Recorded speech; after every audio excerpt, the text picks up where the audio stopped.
Hey, welcome to the Simple Nutrition Podcast, a show that helps you learn practical and actual nutrition tips from an expert. I am your host, Leonila Campos, a registered dietitian with over 8 years of experience in the nutrition field. Hey, welcome back to another episode of the Simple Nutrition Insights Podcast. I am your host, Leonila Campos, registered dietitian. And in today's episode, I am excited to have a special guest, Ben Nevares, and he is the owner of IE Health. He's also a former Team USA athlete. He is a publisher and researcher in nutrition. He also holds a master's degree in exercise science and education, coaching education. So welcome to the podcast. Well, thank you very much for having me. I'm very happy to be here this beautiful morning.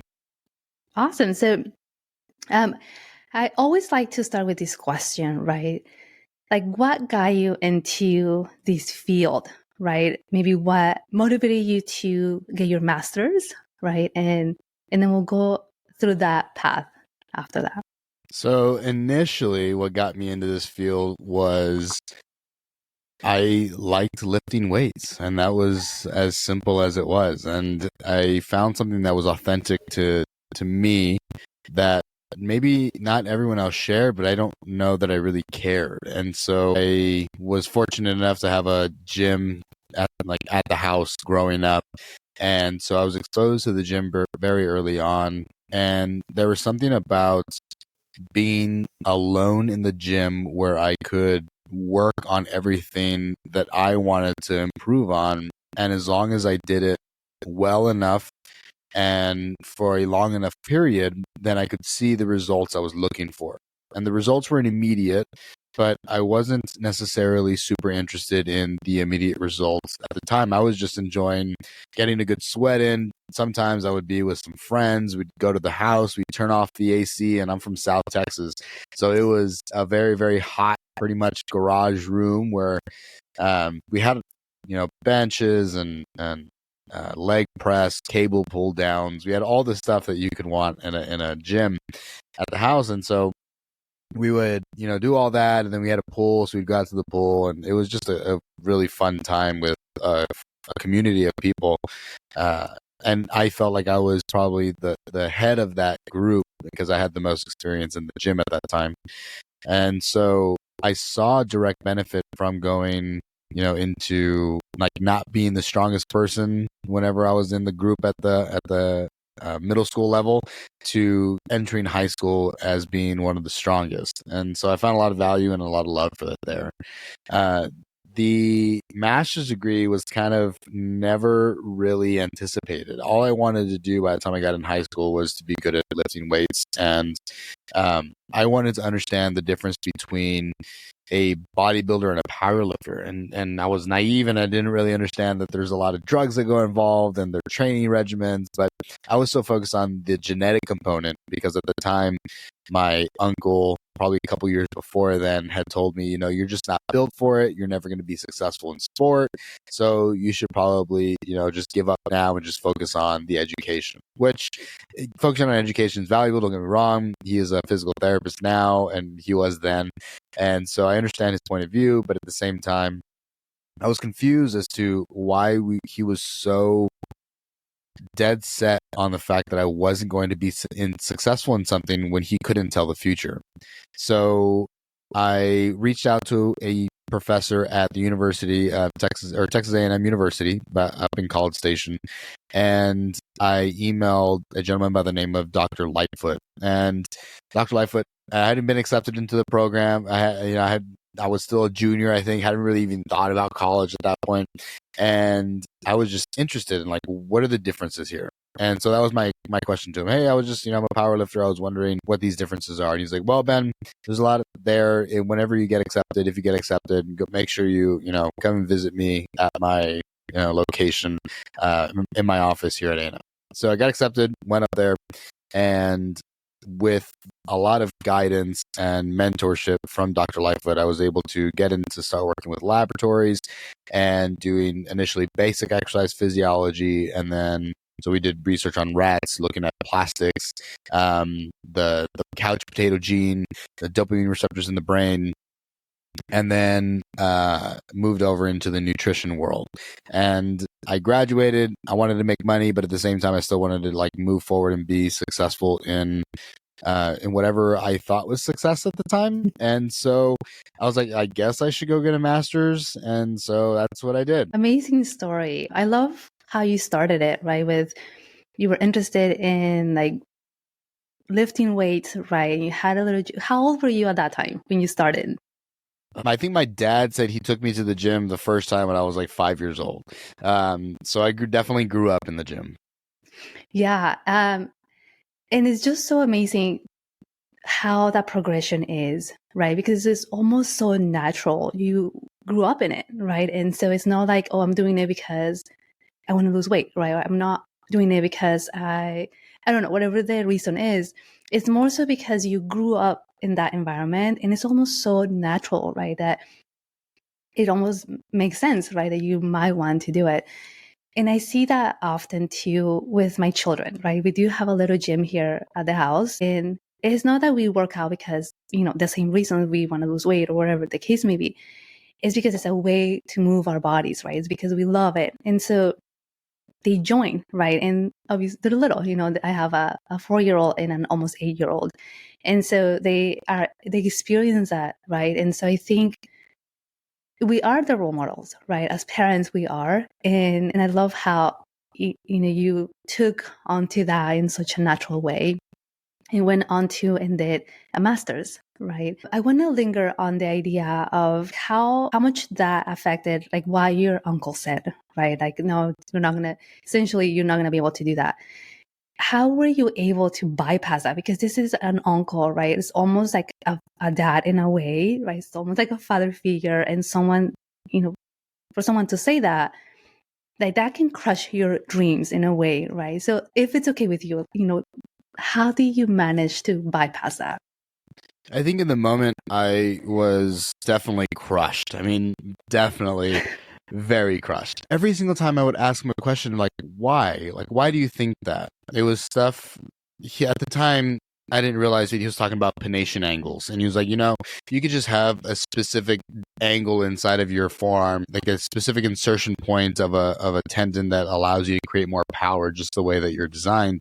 And so I was like, well, how do you know that? He's like, well, I can just, you probably don't. I was like, this is probably not a guarantee. And this is based on some data that you can't really gather. And so I think I continued to ask questions. And when my questions weren't answered in a way that I thought was rational, I was like, okay, well, let's prove him wrong. And I decided at that moment, no, I will be successful. This is what I'm going to do. And this is the only option. Yeah, that's amazing, right? That instead of just giving up, you were able to be like, you know what? No, let's find out that I can do it, right? That I'm going to make it happen. And so, yeah, that's pretty amazing, and right?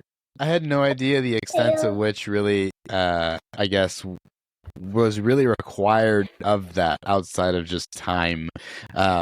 Thankfully, I had, good coaches around, and then my inquisitive nature led me to looking more stuff up on Google and on, I don't know if you ever, growing up, maybe listeners do or don't know about T-Nation. It was like a blogging platform. And I would just go in there and it's like how to bench more. And that's where I learned initially about like a 5-3-1 method, about powerlifting and getting stronger. So, you do, I forget the actual method, but I think it's 5x5, or 3x3, and then 1x1 or 3x1, whatever you follow. It's like a linear progression pretty much because it just rotates every single month. So I guess it's kind of like an undulating. But I learned about anatomy and physiology and programming, and I started reading books on like from NASM and from the NSCA, the National Strength and Conditioning Association. And by the time I got into my undergrad, it was all things that I had already read on my own. It motivated me. Like there was this adjacent item that I didn't realize I was developing. I was becoming an exercise scientist. I just didn't realize it. I was like, I just want to be a powerlifter. I just want to get strong. And in the meantime, I was learning how to use resources, how to reach out to other individuals, how to seek mentorship where it may be needed, understanding that I don't know everything. I'm going to need help. So who around me is better than me that I can learn from? So I started went to a powerlifting gym that was like 30 minutes away, and they had already competed at the world stage, lots of world records. And so I joined them, and my first year training with them, I set my first world record at 16 years old. And I was like, wow, this is really fun. This is really cool. I'm learning a lot. And so I think that I decided on a goal, but because of that one goal, there was such a beautiful ripple effect that allowed me to be really just a better human being in every aspect, and like prepared me for and trained skills that I would use for the rest of my life. Right. Yeah. And just at such a young age, right? You were already learning so much and thinking about, okay, how can I get better? Right. Like, who do I need to reach out to do that? And that mentorship, right? I think that is so valuable because you're absolutely right. Right. We don't know everything. And there's going to be people out there that have more knowledge that can help us, right? Can help us essentially get better, whatever we want to do. And so that is so amazing. Yeah. Like just your progression and all the things that you have built. And so then you get to become a USA athlete, right? To that level. Tell us a little bit more about that. Like, how do you get there, and how was the journey? So my freshman year of high school, I was kind of told, hey, you show up on Saturday, we have a powerlifting meet. And I was like, I don't even know what that is, but okay, sure. So I showed up on Saturday, had a good time. I loved the I loved the environment of the situation where I would get up early, get to the school, a bus would take us to this place, and then we would, I loved that whole environment. I'd done it in middle school when I was doing UIL competitions or stuff like that. And so it was not something I was super unfamiliar with. And so it was attractive for me. And competed, I think placed top 10. I don't know. I probably didn't have any real like major success in that first year. Then my sophomore year, I ended up having 2 surgeries. I ended up having a torn labrum in my left shoulder and a torn right medial meniscus and a slight tear of that ACL on that same side. And it was from football. It was a contact injury. And I was like, man, I'm born August 31st. And so the year cycle, I end up being the youngest person. I could either have the option to either move a grade and be the oldest, or be the youngest in the current grade that I was. And so I think I was like 15 or 14 or whatever that age was at that time. And so I was like, man, I'm only this age and I've already had 2 surgeries in 6 months, or it was probably even less than 6 months. So I wasn't able to compete in powerlifting that year. I wasn't able to complete the year of football either. And at that moment, I remember talking with I think father and other people around. They were like, how worth it is it for you to stay in this thing given the fact that you've already had surgeries? Like, that's a really good point. I like the camaraderie, so I have to decide whether this is a good idea or not. And during that time, it also piqued my interest of physical therapy. I was in a physical therapy, I went through physical therapy for the shoulder, and it was a terrible experience. I mean, oh my God, it was the absolute worst. I mean, this guy was just there, not really like engaged, just kind of telling me go off and do whatever, and he'd be watching TV, and then all of a sudden, hey, do 5 more, and then look away, like he wasn't really caring. Bedside manner was terrible. And so I had to go off on my own and look to see how are there ways that I can help recover this shoulder. Either way, that kind of helps like in the future either way. And so junior year, I ended up qualifying, setting some regional records, and then going to state and making second in state. And when I got there, the guy that beat me, he was older than me. He was a year older than me. He was a senior. I went up there and said, shook his hands like, hey, thank you so much. Whatever I said, good job or whatever. And he ignored my handshake. He just looked at me, looked at me up and down, and walked away. And I was like, you know what? I'm going to come back next year and beat every single record that you made. So the following year, I ended up coming back and doing that exact thing. And I was the first person in the history of my high school to win a state title in the sport. And on the way to that, I had to reach out because I wanted to continue to do this after high school. And I found this gentleman by the name of Preston Turner at the University of Texas, who informed me that there was an opportunity to compete for Team USA. And I was like, oh my God, sign me up. Like, that's it right there.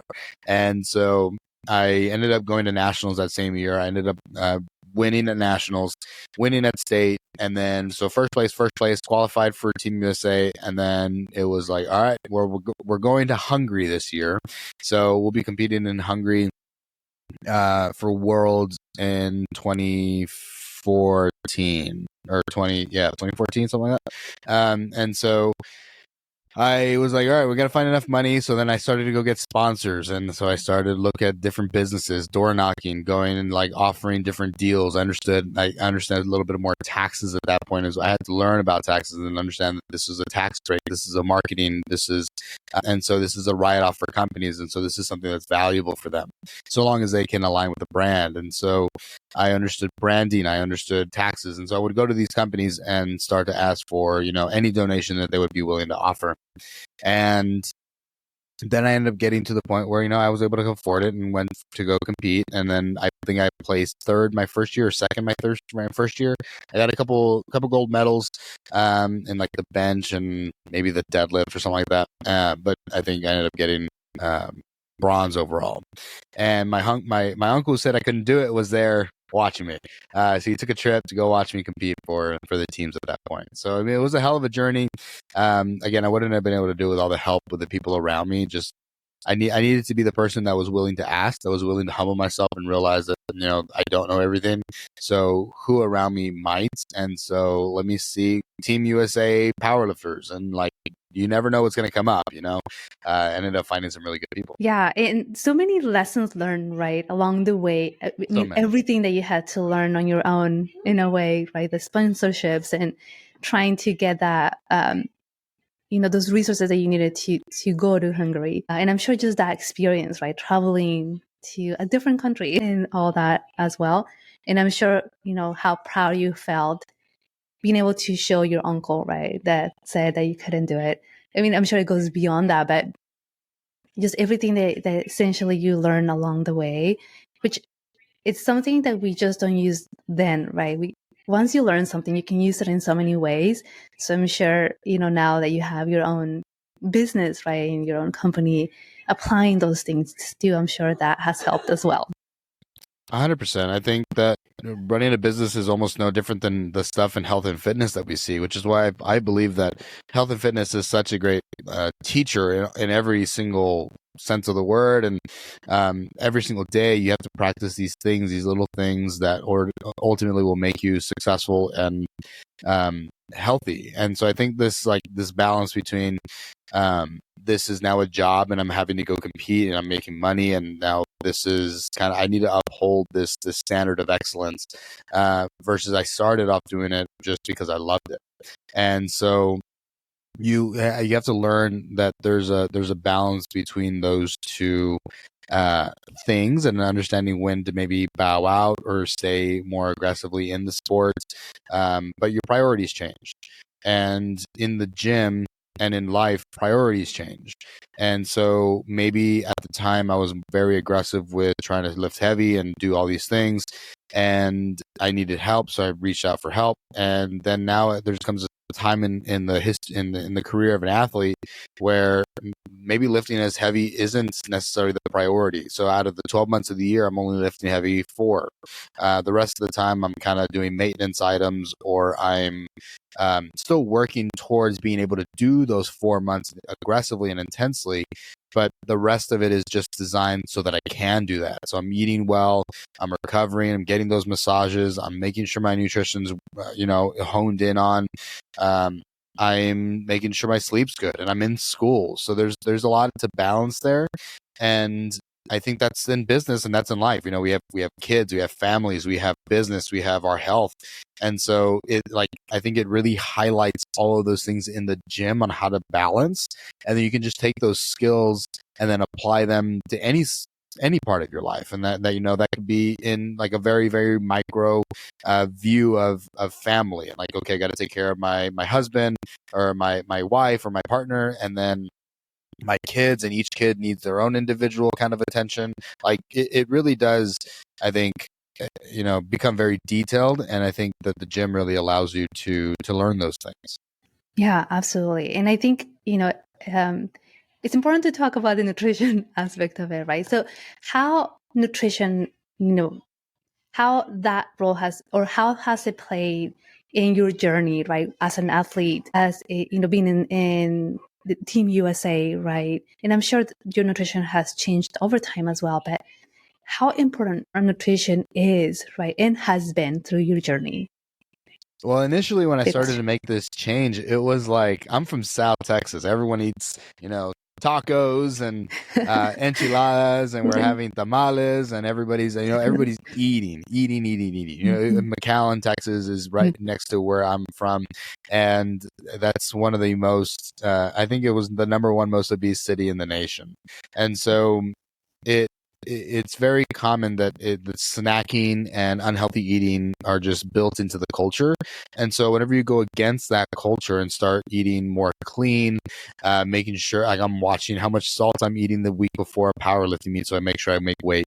I'm starting to cut weight, understanding the implications of that and how what happens to me physiologically, and then how to rebound from all those things. And so it became like I started taking my food that I'd make at home to school during the month of a program, or whatever all that may have entailed. It was intense, and it was going against the grain, and I was probably almost seen as the weird guy. And then it came into, I started competing again more aggressively. I competed for the university at A&M, and in that team setting, there was a lot of peer pressure around how much to eat, when to eat, and it was definitely understood and appreciated. I was trying to fit inside of a weight class my body was no longer designed to fit in. I was competing at 181 pounds, or like 83 kilos, or 183 pounds. And the next jump was 205 pounds. And I was almost afraid of letting myself get up to that point. It's like, what does that really mean for me? But it feels more comfortable just to walk around at that weight. I'm not really having to weight cut. That's just what my body's designed for. So I should be able to listen to that. And so there was peer pressure in the right direction. But at the same time, I remember there was times where I'd overeat to the point of I need to sit in my car or else I'm going to throw up. And so there was this binge eating relationship with food as well that I had to really, come to terms with, like, how much is the peer pressure worth it, or how much is my sanity worth it. And so my food at that point really had become a significant priority, and understanding, like, okay, now food is a medicine, and how can I use it for my performance? So I need this amount of carbs before, like, an hour to 2 hours before I work out. These are the things I should eat. I need a high GI carb during this time. I need, I want preservation of tissue. And so we know, leucine is one of the best at doing that. And so protein is in charge of protein synthesis. And so I know that's good at doing that. Let me make sure I have that during my workouts. So it became initially a good thing, and then it became a binge eating, kind of an unhealthy relationship with food. And then I finally got to the point where, like, okay, I'm getting the hang of this. Maybe I can start finding a more comfortable position. And then I retired in 2017, where I competed at Worlds again. And I, at that point was kind of lost, and I gained like 30 pounds in like 6 months or something like that, because I was still eating the way I was when I was training, which was like 20 hours a week. So it was rather hard, like scary hard. And I didn't know who I was anymore. My identity had pretty much just fallen off the face of the earth. I didn't know who Ben was outside of being a powerlifter. And so I was just eating all the time, and it became very, like, rather unhealthy. Even though I was still working out, it wasn't working out the same. And so it's really been, I think, even still till this day, very much so, a very hard journey. I mean, food is not an easy, I think, thing for a lot of people, especially when it's so accessible everywhere you go. And that's kind of where, from a very Hispanic culture, it's kind of like you eat at the dinner table. Everyone's eating, it's always around food. Celebrate, Yeah, I have to agree with that, right? And there's so many follow-up questions that I have. I'm going to take one at a time. And just, I see that transition, right, from eating at a young age, right, like trying to have your meals with yourself, right, just having that process, right? And as you said, it's so different when the culture itself, right, is telling you to eat. And so I'm sure that psychologically, you have to be strong there. But also, right, now moving into a different scenario, right, a different environment where you're like, now I have to increase my calories, right? I have to increase the way of, or change the way that I eat to meet, to make weight, right? And what that involves. And just learning along the way. But then after, right, after you retire, like you mentioned, nobody says, right, oh, this is what you go through, this is how you eat, right? Well, it's not so common to say that, right? Okay, this is how you eat when you're training or when you are in a camp. And then once you retire, right, this is how your plan is going to look like. And this is where all the, essentially, right, the struggles, the challenges come in, because now, like, you're finding yourself, right? Like, okay, Yeah. who is this person now that I'm not competing, right? Who's this person now that I'm not exercising 20 hours a week? That alone is a challenge, right? And so I think I want to stay here for a moment and just navigate that, right? Like psychologically, because you also have experience there, right? Psychologically, how are you able to change that, right? Or how are you able to manage that? And also a follow-up question now, right, that you have that understanding, how do you help your clients with that process? I definitely struggled, and I think I still struggle in that space. And I think what helped me the most was, honestly, I think this is maybe not the best answer, but I realized that I have to move more. And now I have to remember, just because I'm not competing anymore doesn't mean that I still don't love working out and moving my body and appreciating the thing that I've, been able to do. And my training modality is going to be different. And so maybe I'm not, lifting or squatting 700 pounds anymore, but I can still go in there and still get a really good workout that fits my caloric needs for the day. At the same time, making sure that I'm drinking water, because when I was competing, it was like, yeah, I'm drinking water all the time. And now that I'm not, I'm like, I can drink water every so often. But water is a natural an appetite suppressant. And so, okay, like I'm getting the water that I need, I'm getting the food that I need. So I am okay. And yes, I'm hungry right now. But if I waited, 30 minutes or an hour, then let me go ahead and just make that wait instead. And I can eat then and have probably, I feel better about myself rather than eating now and then again in 30 minutes. So, and then that small restriction of time, I think, improves our overall ability and grit as we have more of those sensations. And so when you're driving by a McDonald's, you're less likely to go, I'm going to stop by. You're like, I can wait 30 minutes. It's okay, right? But it starts off with, let me wait 5 minutes. Let me wait 10 minutes. Let me wait 20. And then finally you got to the point where, okay, maybe I want to entertain something like an intermittent fasting, or any other, sort of diet that I think people enjoy. I personally don't like diets. I like to find a lifestyle of eating, and so I like to make sure that I hit my, my overall macros. And every so often I'll use macro counting as a guide, or like a remembrance. And so I have a pretty good knack of, this amount of food probably is right about here. I'm probably right about, 2,500 calories for the day, because I have a lot of practice with it. But so now I just use it as like a re-guiding tool. And so if I'm starting to get off and and I'm really trying to lose weight, and I'm still not seeing anything, then what's going on? But my goal right now is just like, let me maintain. Like, we're looking good, we're feeling good. Could I lose some weight? Maybe, sure. Do I need to? For what? Like, what are my real goals here? Who am I doing this for? Am I doing this for me, or am I doing it for somebody else? With clients, I have a range of clients that deal with, I'm trying to gain weight, and I'm only 100 pounds and I'm 60 years old and we need to put muscle mass on me. And then I have clients that, I have one client that was 350 pounds who's now 250 pounds, and now it's just we are at a point where we're at a kind of a sticking point. And so what do? We tried these other tools and these things haven't worked. Well, maybe some extra accountability. And so let's bring a nutritionist into the program. And for 3 months, we're gonna work in hand with me, a nutritionist, and then yourself, to make sure that you're successful on your journey. And because I don't know everything, nutrition's not my forte. I can write programming better than probably most people, but nutrition's not my jam. And so I realize that inside the business that I'm also going to need help from other people.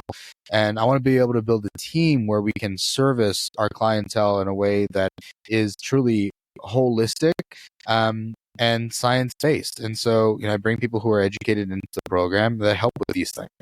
And then we collaborate on the back end, like, hey, this is what I'm seeing on programming. This is, on the training side. And then this, my nutritionist will say, this is what I'm seeing on this side. How can we come together to make sure this client is successful? So I talk about food a little bit with my clients, but most of my conversations with my clients are definitely geared around the biomechanics, exercise physiology, rehab, prehab, and performance kind of aspect. Awesome. I love that you have that vision of treating the client as a whole, right? In a holistic way. And also reaching out to other professionals, right? To help that client reach their goals, or get to where they want to be in the best way. And I think that is really important, right? Because I agree with you, right? We don't always know everything, and we have our expertise, right? And areas where we feel comfortable, and we're like, okay, this is my jam, right? This is where I thrive. But we also know that this person needs a personal trainer, right? And in order for them to achieve their goals, they need to go with this personal trainer. Or if it's an emotional aspect of it, okay, we're struggling significantly right there. How about if we suggest talking to a therapist, right? We know that this is huge. And even though we're creating this amazing training plan, this amazing nutrition plan, there is something underlying that for some reason we can get past that, and we need a therapist to help us, right? And I think that collaboration creates so amazing results, right? That are going to be long-term. So I all for collaborations, right? And networking and making sure that how can we help this client better, right? What are the things that we can do together to really give this person, right, the best tools that they can use, not only now, right, but long term. So I really like that. I really like that you have a team, right, that you use to help your clients overall.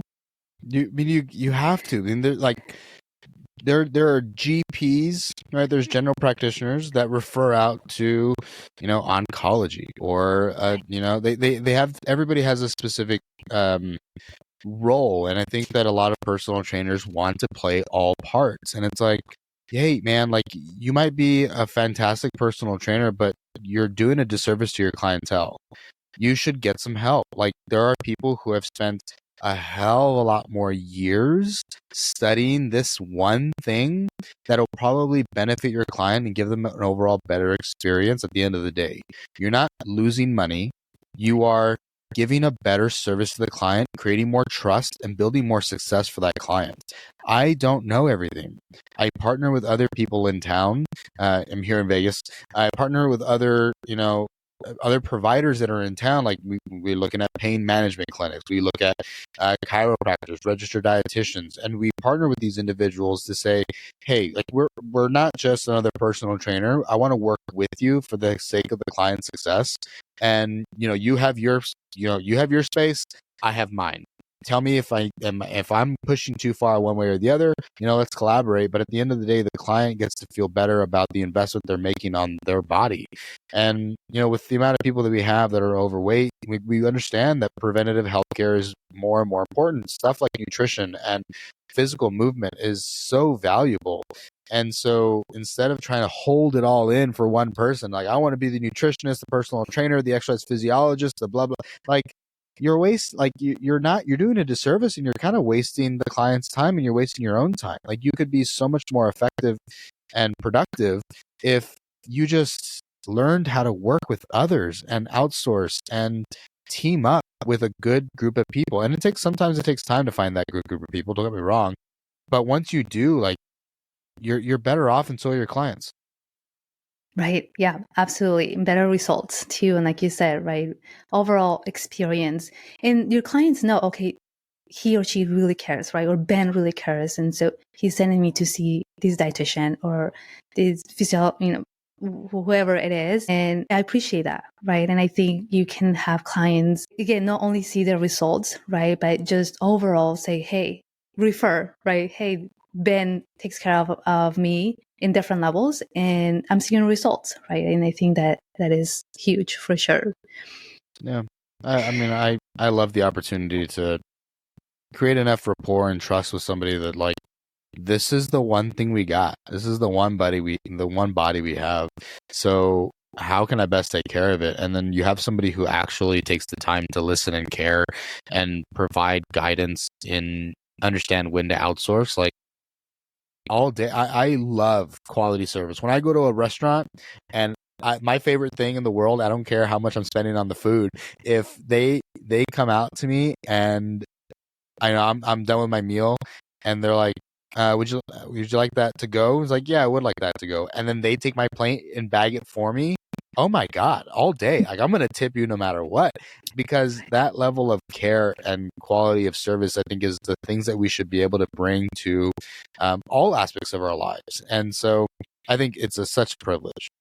Right. Yeah. The customer service, right? And just definitely going above and beyond, helping your clients in so many ways. I love what you said, right? Just listening and have someone on their side, right? Oftentimes we have so many clients that, maybe they had a bad experience with a personal trainer or a dietitian or whoever it is. And it's so hard to build that rapport, right? So hard to build that trust that once they come to you, right, you almost have to do double the work because they need to trust you again, right? Or they need to have that trust again. And so I think, providing that amazing customer service and just showing that you truly care, it makes a huge difference for sure. It makes me feel warm inside. I mean, who doesn't like to be taken care of? Like, it's somewhat my job to show up to the session and make sure that, I'm showing up every single week and doing all these things. But at the same time, I also have to hold my trainer accountable. I have to hold, like, it goes both ways. The trainer has to be showing up every single day, prepared, ready, remembering what's going on with all of their clients. And it is tough. It's not an easy task all the time. And then that client has to be open and transparent and say, this is really hurting today, or I really didn't get good sleep, or actually I drank until 2 a.m. last night. And you know what? That's okay. That I can meet you where you're at as long as you're transparent with me. And you know what? Today, maybe we're just doing a little bit lighter work. And that's it. Being sleep deprived not only is not good for the brain, so we probably shouldn't learn any new skills today. So the skills training we were doing probably should be put on the back end. But at the same time, we should probably also not be super heavy in any of our movements. We're going to get there's already a lot of damage to the tissue that it hasn't been able to recover from. So how valuable is it for us to just hammer down these things? So maybe some smaller movements that might be beneficial for, we're having this ankle issue. Okay, well, cool. Well, we have manual therapy in our toolbox. Let's do some manual therapy today. Drink some water. Let's hang out a little bit. Right. I really love that, because it's not that, like that saying, right, no pain, no gain, or something like that, which can be really dangerous, right? Yeah. And so I think being gentle, right? And I love what you said about meeting your clients where they're at. That is just huge, right? Because essentially we have to be able to tailor to our clients' needs, but also where they're at that moment, right? Not every day is going to be the same. Not every day we're going to have success, right? Or like you said, okay, maybe today we didn't sleep very well, right? And so, yeah, our mind is not going to be sharp. Our body is not as well, right? And we're already exhausted. So, and I'm sure that comes with, again, that rapport. And like you said, right, having your clients being honest with you. And I think that also plays a huge role, right? Being honest and being vulnerable. It comes with building that rapport as well. I agree. I think it takes both people to be like very transparent and honest. And I think it makes for better business. At the end of the day, I don't know why. When I first started getting into business, I feel like I was around so many other business owners that were like kind of deceitful or just kind of just not transparent. It's not vulnerable. And so when I would ask questions, it was like, "Hey, you're asking too many questions," and I was like, okay, I guess that's just kind of the way that this like business runs. And then I met some other business owners that were just honest, that were transparent, and like, hey, this is kind of what we're making this month. This is what we're paying out. This is why. And all right, sounds good. Thank you. And at that point, I was more in a managerial role. But I was like, okay, so you can run business both transparently, kind, and effective. Like we're here to make money.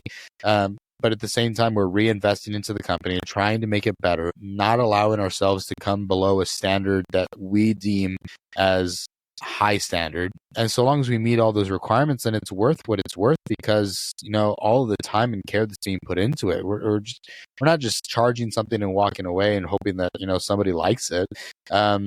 We're being respectful and honest and putting good, honest work into things that we're doing. It's so important, I think, ridiculously. Right. Yeah, I definitely have to agree with that too. Yeah, awesome. So follow-up question here. So you created your company, right? IE. Tell us a little bit more about that. IE is amazing. So I say that partly because, well, obviously it's mine, right? But at the same, yeah, right. But at the same time, because it was an opportunity for me to get to learn on how to really like. I mean, this is my this is probably my fourth venture now. But it was like I get to do the thing that I want to do. I get like I don't know. It was like the other things were like a dig for money, and this one is like, oh, like I can just do what I was doing and just get like and just like do it on my own and like employ all these other skills that I've learned. Huh. How weird. I just signed myself up for to start paying myself, and so like I've just like invested into the company for a while, and being able to like look back and or like today, you know, be able to say, oh wow, like I can, you know, pay myself as an employee. This is really, really neat. And so it's been a fun, really, really fun experience of growth. And at the same time, realizing being patient is key. Like it just highlights so many amazing things. But initially it was created because I created my own supplement line.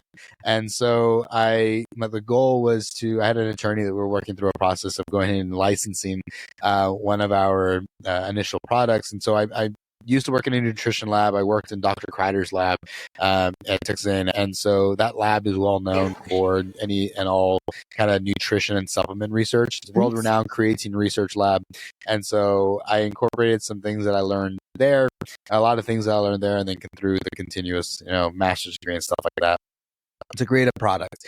And so I wanted to house this product, keep it safe, and keep the IP inside of a entity. And so I created IE Health. And then IE Health transformed, and this is at the time I was still working for somebody else as well. I was building homes. And so I was project manager and then was doing this other thing on the side. And then I ended up moving to Las Vegas, and I was like, well, I might as well start using IE Health for another product and for personal training. And so I started to run my own personal training company. I took the leap of, you know, renting a space and then starting, I don't know, it's grown from, you know, just renting out spots to now hiring, you know, we have a team. We have a whole team behind us that we get to work with. And so it's been an absolute pleasure working with all the people that I am. And now we're partnering with other chiropractors. We have a couple of relationships with chiropractors in town. And then we're starting to reach out for more dietitians, pain management clinics, rehab locations to help make the transition over into just rehab into more performance, or to improve the results that people are having with either, you know, these Ozempic kind of things that are all out there right now, or improved results with men's health clinics, people that are taking more hormones or these peptides. And so we are also, you know, we're able to incorporate a little more of the performance aspect that I was able to use during my master's degree with force plate data. And so, you know, we just got that equipment in recently. And so like the fact that we're able to constantly invest and make a system of overall health and community and wellness, and like we do events for our members, and so we get to, we'll go play pickleball or we'll go hiking. We're going to be doing a Thanksgiving for everybody, and so being able to be on the front, like leading charge of this endeavor has been really, I think, fulfilling. And I've been around so many companies where it just seems like people are just in it for the money and they don't give back to the clientele. And like we have such an opportunity when we run our businesses to give back, because ultimately these people are giving to us. On the face value of it is, yes, you're paying for a service, but if you do go above and beyond, like, we have a system where everyone that pays on our top tier, they get a gift every month. And so last month gift was like blood flow restriction bands. And so we'll give out the blood flow restriction bands, and then we provide an infographic with why we use these things, at what times are they useful, why or why not to use them. And so you get a little one pager, nothing super crazy, but then you get a tool you get like to add to your toolbox, and then we use it for the program for the next following month. And so creating challenges, making it fun, inclusive. But it's been a really fun endeavor, and it'll continue to grow. And so we'll have more products that'll come out here as well. We have a pre-workout that's coming out. We're having some trademarking complications, but some difficulties, but we'll get all that settled. And then this is another one that I've also formulated myself, so it'll be a fun time. Yeah, that is exciting. So many exciting news. And it's so amazing to see, obviously maybe not all the listeners are going to be able to view the podcast, but it's just so amazing to see how your face changed when you started talking about IE. And it's just that passion, right? Like, it's so true when you can do so many things, right? Do them because, I don't know, I'm going to put these just there, but you're getting paid. But then you start doing something that you're really passionate about, and you really enjoy doing it, right? And that makes a huge difference, because you don't see it as work, right? You don't see it as like, oh, I have to go to the gym, right, and train somebody. No, it's like, I look forward to it, right? Because it brings me so much joy. It sparks. It's something that I really love. And that makes a huge difference, right? You don't see it as yeah, it's an investment, and I understand that it's going to take years to grow these things. I mean, sometimes you definitely you get a lucky shot, and maybe there's a product that comes out that does really, really well. But at the end of the day, it's like, well, I'm going to be here for a while, I hope. And I want to be able to make a difference in not just my life, right? I still want to improve what I have going on, and making sure that my home is a home that I cherish and appreciate and can relax in and feel comfortable in. But I also want to make sure that other people go through their days, and then even, let's say I work, usually my average client stays with me for about 2 years. After those two years, they ended up going out and, for the next 20 years, never had a personal trainer in their lives, but they were able to have increased bone density. They had the knowledge to go into the gym. They could get up and down off the ground. They are now, 70 years old, and they're still able to move on their own. If they fall, they're not so worried about breaking a hip. Like, the impact that I get to have on my clients is infinite. It's for the rest of their lives. And so it's, oh my God, I mean, it's one of the best things ever, seriously. Yeah, amazing. And I think, man, the importance of moving our bodies, right, goes beyond let's just build muscle, right? Or let's look good. Functionality, right, and longevity, it just plays such a huge role. And I know you kind of mentioned about the Ozempic, right? And I believe that there has to be such a bigger focus on the importance of building muscle, right? Or not losing your muscle mass, because that alone can increase your mortality risk, right? And so many other issues. Sarcopenia is huge in the elderly population, but I cannot, and I'm sure we're going to see these more in this population that is taking the weight loss medications, right? And so I honestly feel that whoever prescribes medication, they have to prescribe nutrition and exercise as well, because it's not one or the other, right? Like, you have to have these components for long-term results, but also for longevity, right? Like, or what's the point? Like, you're wanting to lose weight. It would take weight loss, for example. But, and I know you mentioned this at the beginning, like, what are your goals, right? Like, why do you want to do these things? And it goes beyond the physical aspect of it, right? Like how you're going to look. It has to go beyond that.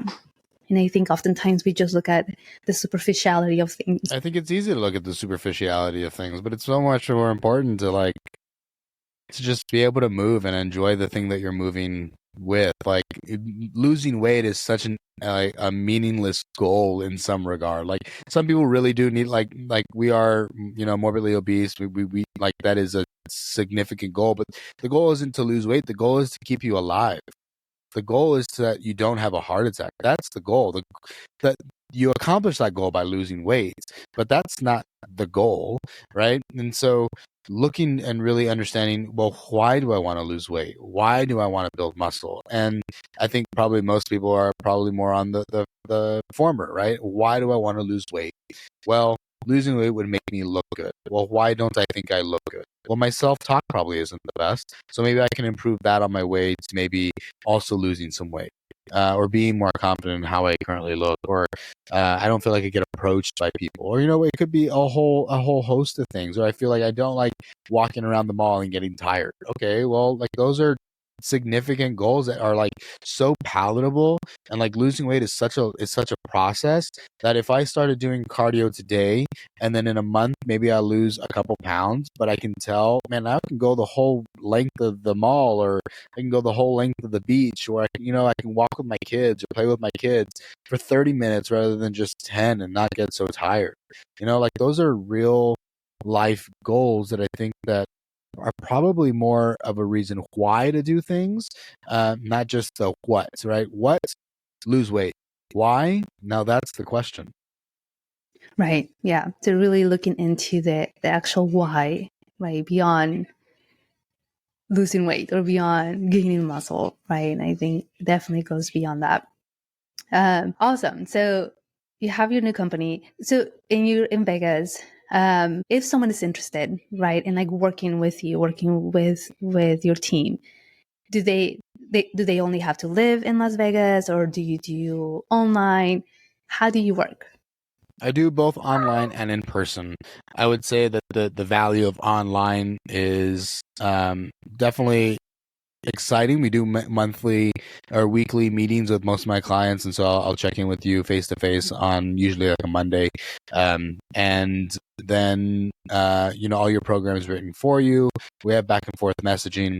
And then the in-person item, we range in different kind of categories, but we have we started using Outsport. And so Outsport is a capture system where we can start measuring some more immediate feedback, like specific ranges of motion for mobility or reactive strength indexes and power outputs. And so it's like they are a more mobile force plate. And so we get to work in person. We have those tools. We don't have those tools online just yet, and not sure exactly how that'll look in the future. But we also work online and in person here in Las Vegas. Even if you're in Las Vegas, we do online stuff too. We have a couple online clients that live here as well. Awesome. Yeah. So if someone is interested, and I'll make sure to add all those notes and how someone can contact you, right, in the show notes, to make sure that you have all that available for the listeners. So I wanted to ask a particular question. So how do you go about someone that doesn't want to exercise, right? They have this goal, right? Like, they want to lose weight. Let's take an example like that. But they said, I hate exercising. I don't want to exercise. How do you approach that? That's a really weird one. I think I was just asked this, I think, like last week from someone. Oh my God. And so this is good. And I think my method probably isn't the best method. I counter and just say, well, then what do you really want? Because from a professional standpoint, my professional opinion is, if you want to achieve these goals in a healthy way for long-lasting success, this is the prescription. Well, I don't want to do that. Okay, well then you don't really want to lose weight. What do you really want? And getting to somebody's like, or understanding why don't you like working out, right? Asking as many questions as you can to really understand the reason why behind not wanting to move their body, I think is important. And so you can get to as many whys. And sometimes people are more closed off than others. Maybe it's just because I don't like sweating. Well, I can't really fix that. That's just not going to happen. Now, if it's like, again, another one is it seems like too much work. Well, that's going to be a personality thing. I don't know that I can necessarily fix that. Or you reinforce like it's really not that much work. Like you just show up 2-3 days a week and we'll make progress. And then as you start seeing that progress, you might decide, hey, this is worth it or it's not worth it to me. Okay, like that's cool. But you're just to assume that it's going to be too much work and just shut yourself down before even trying, I think it's kind of insane. And then there's just some real hesitations with getting in the gym or working with somebody. It's because I didn't have a good experience in the past. Okay, well, what happened? Okay, well, this is what happened. Okay, well, what can I do to help you feel more comfortable? I don't like being around people. Great. Well, can we suit something out at your house? Can we make a gym out of what you currently have? Most of the times, yes. Can we meet in a park?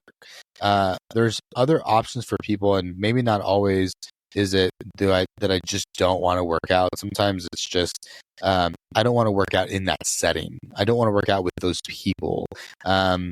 I don't want to work out at that time because there's an assumption that, oh, well, if I'm going to be successful, I have to wake up at 5 a.m. I have to go for this run. And then I'm going to come home, make breakfast. I'm going to do this. It's like, no, that's not real life. I mean, for some people it is because that's what they need. And that's what works for them. Some people, like we know through a lot of neuroscience, that some people are more night owls. That's just kind of the way that your body's built. And so listen to that. It's okay, and make sure your lifestyle suits for that and you're choosing the right things. I'm not at 2 a.m. eating, some pint of ice cream after just going for a run. Like, that's probably not the best choice. Some people have late jobs. And so, there's a lot of factors that go into understanding why somebody doesn't want to go to the gym. But at the end of the day, you have to understand their why for not wanting. And then after you understand, it's either something that you can correct, something that you can massage, or something that they are ultimately going to need to find for themselves within themselves. It is our job to help people, but it's not my job to convince someone that being healthy is better than not being healthy. Yeah, I love those answers, right? And really finding out the why, right? Because oftentimes might be a superficial reason why they don't want to do something, and it's probably deeper than that, right? Like you mentioned, the environment or a bad experience or the timing, right? And just like with everything, it has to work for the person, right? Because that's how they're going to see success. And if it's something deeper, right, where we can, it's out of scope of practice, we can really help them with that. And until they're able to fix that particular thing, they might see results, right? And I have seen that with some past clients, right, where they come to me for nutrition and we're working on these goals and they're motivated and then come back and they're like, I'm struggling, right? I realize that I'm actually depressed and I can't seem to move past that. And at that point, right, as a professional, as a healthcare professional, is to provide resources. Hey, this is a list. If they accept, right, this is a list of therapists, right? Maybe they can help you. And whenever you're ready, whenever you feel like, hey, now I can focus on my nutrition, right? Come back, right? I'm here for you. I'm here to support you. But I think it's definitely important to recognize that and not try to push someone when they're not ready, because they will stick to it for a bit, but then they're just going to fall off, right? And it's not going to be beneficial for them either. So I think it's important to do that too. Yeah, I think that's such a hard balance, because I do wonder how much of it is just like, I guess sometimes I have this mentality of like, you have to get it done. There's not an option here. Like, I'm sorry that you don't like working out, but you are going to die. You are going to live an unhealthy life, and everyone around you is going to suffer because of your decisions. So taking some responsibility for your health it's not a negotiation. This is mandatory for you. There's other times where you have to be more soft, right? And it depends on your audience, depends on the clientele. It also depends on the way that you deliver that information, right? I think I've been fortunate enough to have most of my clients who are like, I want change. This is something that I need. But at the same time, I've had other, in the past working in commercial gyms where it's like, I don't really know. I feel like I know it. I pretty much got it. Like, you do really? Like, maybe you have it like kind of down, but I can guarantee you that you hire CPA for your taxes. I can guarantee you go to doctor for your internal health. So why don't you hire somebody for this thing? Well, I don't see the value in it. Well, that's there's a disconnect. I think that personal trainers unfortunately have a bad rap. And because a lot of people just get their online certification and walk away, so I get it. Like I understand why. But there's also a lot of people who are very well educated. And so finding those people, I think, is rather important. Right. Absolutely. And like you said, right, that having that priority, right, and helping them see that value, right? Because you're just watching a video, right, or someone kind of showed you how to do something, you're gonna do it properly, right? You actually do need someone to teach you how to move, how to exercise, to prevent injuries, right? And I've had clients where they're like, yeah, I started lifting super heavy, right, and the form was horrible, and they're like, I injured myself, and I'm like, oh my gosh, you need a personal trainer in your life. Because when you think about those things, even if you think that you know them, right, there are people that actually have the education about it, right, and they can help you see the results that you want to see. Or if you're doing something that you've been doing for years and you expect to see results, how, right? Like, you're not, because you keep doing the same things, and you need someone to show you how to change things and how to create a plan that's for you and for your goals. So sometimes helping people see that can be a challenge, right? But you're absolutely right. Like, you have specific people that you go to do your things. Like, if you need plumbing services, you go and search a plumber, right? You're not going to search a computer expert, because they are not going to know what to do, or the same thing, right? Either way. And so you have to change that mindset, right? When you're thinking about your health specifically, which I oftentimes see that in some of my female clients, right? Where they're like, I'll just do whatever, or like they take care of everybody else, right? And they forget to take care of themselves. And I'm like, if you don't take care of yourself and you get sick or something happens to you, who is going to take care of everybody else, right? That you have to put yourself as a priority. It's not selfish, right? It's a way to take care of yourself to be able to take care of others. But that takes a long time for my clients to really realize that and be like, oh my gosh, this is so true. Like, I have to put myself first, right? So I can live longer, so I can live stronger, so I can be injury free. But it takes a lot of time. It does. I have a client, like one of my A1 star clients, the most consistent one that I have, and she is, we talk about it regularly. We talk about it somewhat regularly, where she never took care of herself. She was never the priority. Her kids, her husband, her job, those things were the priority. And it wasn't until one day where she was like, I'm so angry, and I don't know why. I'm so frustrated. I'm tired, and something has to change. And so there was this shift where it's like, I can't take care of everybody all the time anymore. Like, I have to take care of myself. And then, she got herself a business coach, she got herself a personal trainer. She started working with, like, doing stuff for her.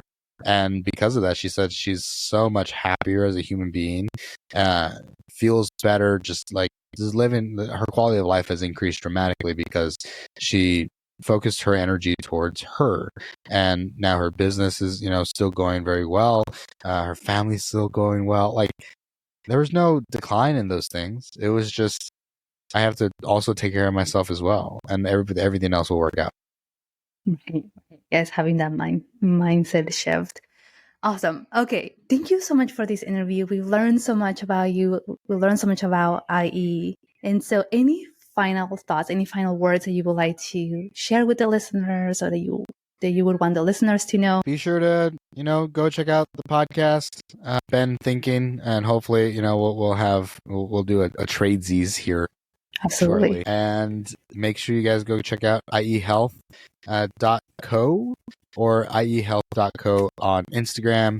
And then I'll go ahead and provide some links here as well. But make sure ultimately you're moving your body. It's for you. The benefits are long lasting, and not only will your health and fitness improve, but I think the rest of your life, the way that you think, the way that you breathe, the way that you approach confrontation or difficult obstacles in your life, they're all more manageable so long as you are constantly training in the gym and pursuing a better life. So thank you. Thank you so much for having us on. Yeah, no, thank you so much for your time. I really appreciate it. I'll make sure to add all the links and the information for the listeners, so if they want to reach out, they have that available. Well, thank you so much, everybody. I'll talk to you and see you in another episode. Bye-bye for now.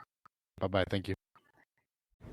This podcast, the links and resources provided are for the purpose to educate only and are not a replacement for medical advice or nutrition therapy. I suggest you seek out the help of a trained professional to help you with your specific situation and needs.